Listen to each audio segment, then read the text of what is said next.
Hello दोस्तों, आज हम ऐसे पक्षी के बारे में बात करेंगे जो कि आकार में बहुत बड़ा और बहुत ही सुंदर दिखता है। जी हाँ, आज हम ग्रेट इंडियन बास्टर्ड या हिंदी में कहें तो सोन चिरैया के बारे में बात करेंगे। इस पक्षी को कभी भारत का राष्ट्रीय पक्षी बना रहे थे। आज लगभग इन पक्षियों की प्रजातियां लगभग विलुप्त हो जा रही हैं। सोन चिरैया शब्द शायद हम अब नानी दादी के मुँह से ही सुन पाएंगे, क्योंकि ये खूबसूरत चिड़िया धीरे धीरे विलुप्त होने की कगार पर है।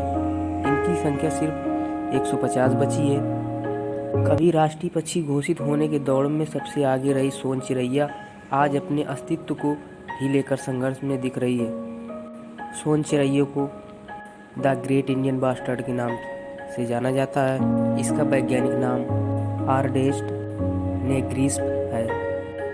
इस पक्षी की संख्या साल 1969 में 1260 थी और ये देश के कई इलाकों में पाई जाती थी, लेकिन अब यह सिर्फ 5 राज्यों में पाई जाती है और इसकी संख्या 150 बची है। सोन चिरैया विश्व में पाए जाने वाले सबसे बड़े और वजन वाले पक्षियों का एक प्रजाति है।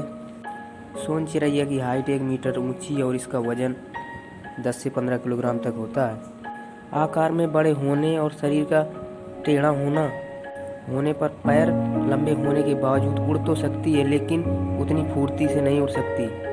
बिजली के तार के सामने आने पर ये पक्षी बच नहीं पाते और उनकी मृत्यु हो जाती है। दूसरी तरफ सबसे बड़ी वजह यह है कि सीधे दिखने में क्षमता कम हो रही है। शुतुरमुर्ग जैसा ही दिखने वाला यह शर्मीला पक्षी सर्वाहारी होता है और यह गेहूँ, ज्वार, बेल के बीज, बाजरा आदि को खाता है और टिड्डे कीट भी खा लेता है।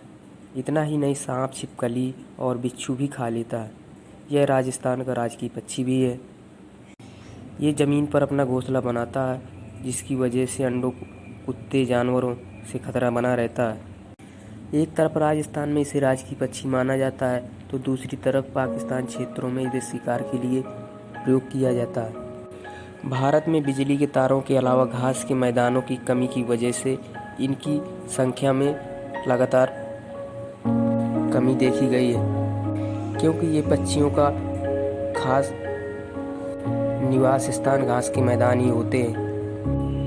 सिंचाई की व्यवस्था खराब होने और घास के मैदान नष्ट होने की वजह से इनकी संख्या में भारी मात्रा में गिरावट आई है।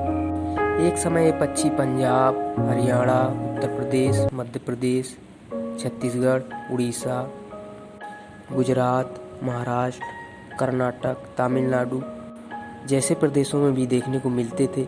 अब इनकी प्रजातियां वहां से खत्म हो गई हैं। ये पक्षी भारत और पाकिस्तान के शुष्क एवं अर्धशुष्क घास के मैदानों में बहुतायत मात्रा में देखा जाता है। वैज्ञानिक वर्गीकरण के तौर पर बात करें तो kingdom Animalia, phylum Chordata, class Aves, order Otidiformes, family Otididae. ये पक्षी खेती वाले इलाकों को नुकसान पहुंचाते हैं, क्योंकि ये अनाज, मूंगफली के बड़े शौकीन होते हैं। इन पक्षियों का प्रजनन काल मार्च से सितंबर के बीच होता है। प्रजनन काल के दौरान इसकी आवाज़ 500 मीटर से भी दूरी तक सुनी जा सकती है। मादा सोन चिरैया पक्षी एक बार में ही अंडा देती है और इसका घोंसला जमीन पर होता है। अंडों को सेने का काम मादा करती है। इस काम में नर भाग नहीं लेता है। जमीन पर चलने वाले शाकाहारी पक्षियों अंडों को कुचल सकते हैं। इसके अंडों को कई प्रकार के जीवों से खतरा रहता है। जमीन पर चलने वाले शाकाहारी पशु इसके अंडों को कुचल सकते हैं तथा इसके अंडे को खा सकते हैं। तो ये थी जानकारी सोन चिरैया पक्षी के बारे में। अगर आप ऐसी वीडियो देखना चाहते हैं तो हमारे चैनल को सब्सक्राइब करना ना भूलें। देखने के लिए बहुत बहुत धन्यवाद।